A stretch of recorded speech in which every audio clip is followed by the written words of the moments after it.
Okay, so let's find the equation of a tangent line.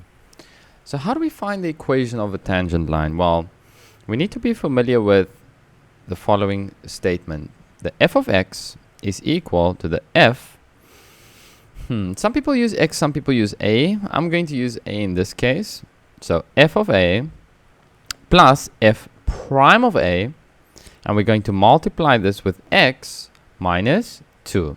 So what does this exactly mean? Well, we're trying to find the equation of a tangent line, which is, let's say we have some parabola, and at some point we want to see what is the rate of change, or what's happening at this point, and then we can calculate a straight line. So a point of tangent would be when some point in geometry crosses a circle, but only once, right? So we have this one intersection. So we just want to see what's happening with the change in the line. And then usually this would be a projectile of a straight line, because if you look at this line actually takes us back to y is equal to mx plus b. You will see that in a bit. Here's the instructions. They ask us to find the line of tangent of the following function. The f of x is equal to 3x raised to the 4th, and they tell us when x is equal to 2. So what do we do? Well, there's a couple of steps you need to do. First, you need to evaluate, well, what is the f of 4 going to be? So let's see, the f of 4 is equal to 2, the f of 2, that's supposed to be 2 raised to the 4th. 2 raised to the 4th is 8. 8 times 3 is 24. Ah, 8, 16, 24, 20. Huh? 2, 4, 6, yes, 24. Okay, so we evaluated our first step.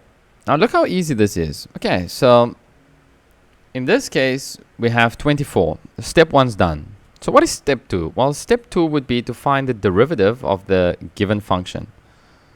Okay, so the function given was 3x to the 4th. So we can then say, well, multiply that forward. That's going to give me 12x raised to the 3rd. And now we want to evaluate when the f of 2 in the given function. So it's going to be 2 raised to the 3. That gives me 8. 8 times 12 is 96. We had that equation earlier. So let's go substitute everything we know now. Well, we know f prime is 96. We want to multiply this with x. This x is untouched. Now, it might be a little bit confusing because you might think, well, the f of x is given as the x is given over here, so why are we not using it?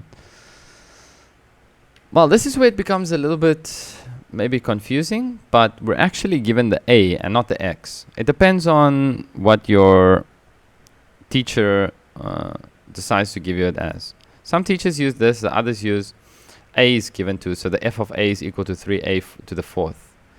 But in most textbooks, I think you'll find this formula to find a line of tangent. Okay, so let's go subtract 2. So now a is given. A is 2 because we've evaluated a every single time. So now let's solve. Plus 96x minus 1, 8, 1, 9, 2. So we can now rearrange a bit. 96x minus, that gives me 8. So 2, 7. 7 goes away. So that's 6, 1, 6, 8. So here I found the line